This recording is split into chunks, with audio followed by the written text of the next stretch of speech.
Hi, welcome to our channel of IGNOU audiobooks, Indira Gandhi National Open University, School of Social Sciences, SOSS. Certificate Program in Disaster Management, CDM, English. CDM 02 Disaster Management, Methods and Techniques. Block-1 Increased Understanding of Disasters I. Unit-4 Drought and Famine. 4.0 Objectives. After studying this unit, you should be able to explain the difference between drought and famine. Describe the major droughts in India. Discuss the adverse impacts caused by drought. Describe the relief and rehabilitation measures. Highlight the government policies and understand the lessons learned from past experiences. 4.1 Introduction. There is no universally accepted definition of drought. According to Namias, 1989, drought involves a scarcity of rain to the extent that it interferes with some sector of economy such as agriculture, water supply or other water-related activities. The severity of drought depends on degree of moisture deficiency, duration of dry spells, extent of irrigation facilities, and size of the affected area. Famine is defined as the situation when food available to the people is extremely scarce and it leads to hunger and starvation. Thus drought and famine are not the same. Famine C-1I1 occur due to mismanagement even when there is no drought. On the other hand, a drought if managed well will not turn into famine. The link between drought and famine can be broken through good drought management and enhancement of the purchasing power of the economically weaker sections of the society. That is why since independence there have been severe droughts, but no widespread famines. 4.2 Major droughts experienced in India. The worst drought on record in India is that of 1899 when the rainfall deficiency of monsoon season for the country as a whole was 26.2% and 83% of the area experienced deficient rainfall during the monsoon season. However, the drought of 1877 was a close contender because although the area affected was much less, at 66.8%, the rainfall deficiency for the monsoon season was much worse at 79.1%. Thus, while the phenomenal drought of 1899 affected a larger of the country, that of 1877 was more intense in the areas in which it occurred. Both these droughts led to serious famine conditions mainly because of the lack of communication, information and transport. 3 widespread droughts occurred in India in recent times during 1979 and 1982 and 1987. The country is lucky not to have faced large-scale droughts since 1987. This is mainly because the monsoon, which gives about 80% of the annual rainfall in the country, has been behaving fairly well all these years. However, the 1110L1S00N rains are highly variable both in time and space. That is why there are always some localized areas of low rainfall or local drought even in the years of very good monsoon rains. The most recent droughts of 1982 and 1987 are described here in some detail. 4.2.1 The large-scale drought of 1982. The drought experienced in 1982 was quite bad with the monsoon rainfall deficiency of -13.7% and 46.4% of the area suffering from deficient rains. Although the monsoon started on time in 1987, its program slowed down. Furthermore, the rainfall was meager, especially in the first half of the 4-month monsoon season. To add to the problems, monsoon receded earlier. The north, northwest and southern parts of the country suffered most. Among these, the regions that suffered the worst rain deficiency were Himachal Pradesh, -50%, Saurashtra and Kutch, -46%. Jammu. The drought of 1987 is counted among the 5 phenomenal droughts on record, the others being 1877, 1899, 1918 and 1972. The monsoon seasons. Rainfall deficiency was -19.3% and the area under deficient rainfall was 64.3%. Although the onset of our monsoon over Kerala was almost on time 0112 June 1987. i.e., only one day late, its advance was slow. The monsoon further delayed in advancing to the 10-11 hand northwest of India. There was an all-time record delay for the monsoon to reach these areas, which are among the major food producing zones of the country. The worst effect of this drought condition was felt in the north, west and central regions. The areas which had rainfall deficiency of -50% or worse are indicated below. Saurashtra, Kutch, the other parts of the country which suffered deficiencies of rainfall between -20% and -50% were Jarno. However, the drought of 1987 H.I.1 the momentum of agricultural growth established during the early 1980s. It affected 15 states and 6 union territories, damaging crops on an area of about 59 million hectares spread over 267 districts. Gujarat and Rajasthan were the worst affected states. Nearly 285 million people have been the direct sufferers of the adverse socio-economic impact of this drought, and of these, around 92 million people belong to economically weaker and socially deprived sections of society. The drought affected about 168 million cattle. The scarcity of cattle feed caused a serious problem and concern.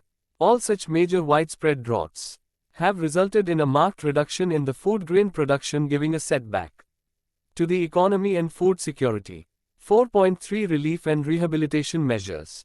National level efforts are very important in dealing with drought and famine situations. Funds are arranged through Calamity Relief Fund, structured grants to the states.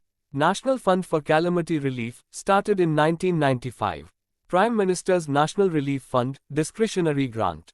NGOs. The main objectives of short-term relief measures is to protect people's access to food through A. Ensuring the availability of food in the affected area, and B. Protecting the entitlements of all groups within the affected society.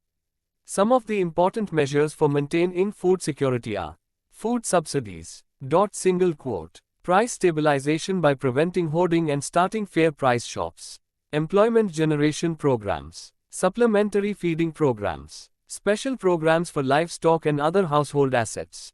Complementary health programs. Clean drinking water programs. General food supply and distribution programs.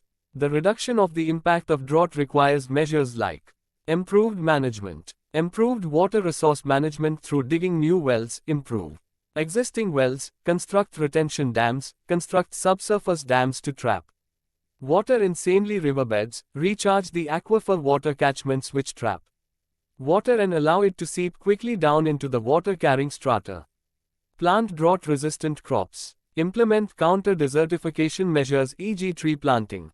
Rehabilitation involves assisting the affected people to increase their purchasing power through work programs, to keep up their health, and to replace assets lost during the drought and famine situation.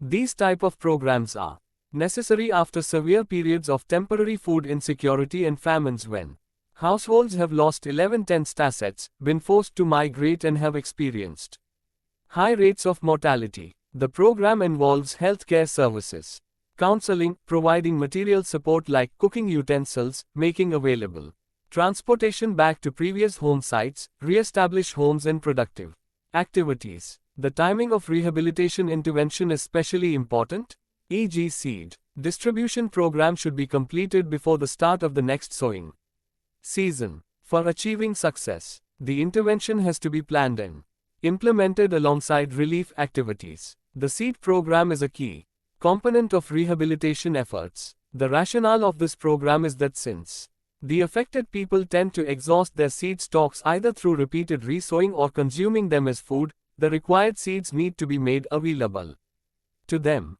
During the drought of 1987, imports had to be resorted to the tune of 200,000 tons of pulses, 30,000 tons of butter oil, and 22,000 tons of skimmed milk powder. 7,790 fair price shops were set up in the drought-affected areas within 3 months. As scarcity of cattle feed caused a serious concern, cattle shelters and fodder banks had to be set up.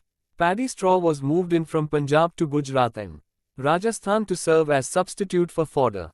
In order to manage the drought situation, massive initiatives were undertaken for relief and rehabilitation measures by the Government of India and the concerned states.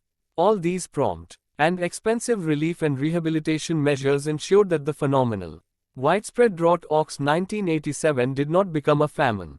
4.4 Government policy relating to drought management. The experience of 1970s and 1980s shows that the drought management approach has shifted from crisis response to risk management at all levels of the government. The emphasis has been on integrated disaster preparedness through early warning arrangements, planned emergency response and better preparedness. This policy proved very useful while dealing with the drought of 1987, which, incidentally, was the last major drought of the century. The risk management measures consist of the following components: food subsidy through public distribution system, availability of food grains from states or from central buffer stock, supplementary feeding programs, drinking water and health programs, easy credit for agricultural sector, price stabilization, employment generation, dissemination of information, special programs for farming communities and for their livestock. The major initiatives taken by the Government of India during the drought of 1987 are listed below.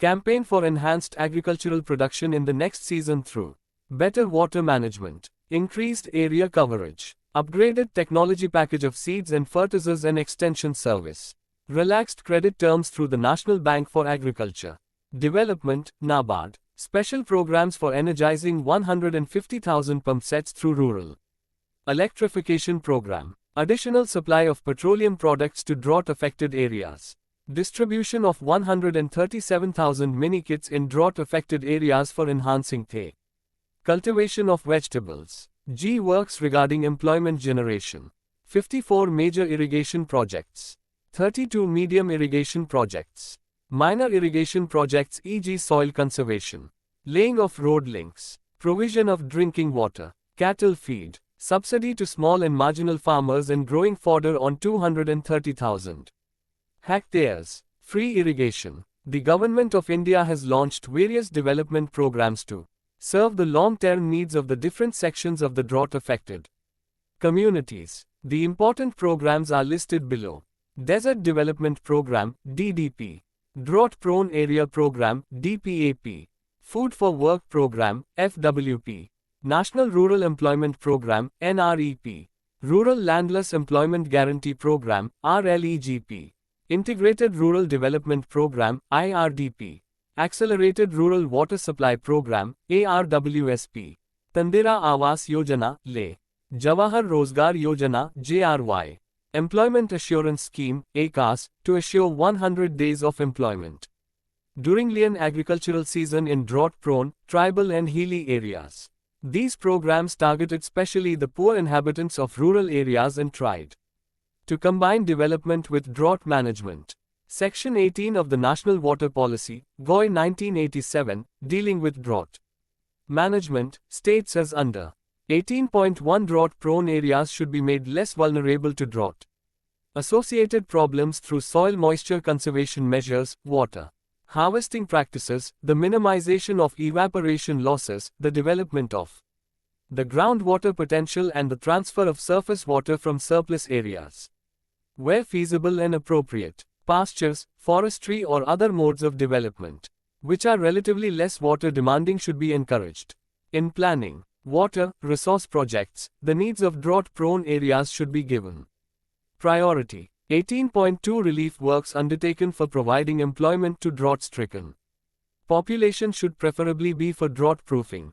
Under the Government of India, the main responsibility for natural disasters as well as man-made disasters, except drought at present, rests with the Ministry of Home Affairs. The responsibility of drought management is with the Ministry of Agriculture. The Natural Disaster Management Division functions under the Ministry of Home Affairs. The Ministry of Water Resources deals with and coordinates improved irrigation coverage in the various states of India.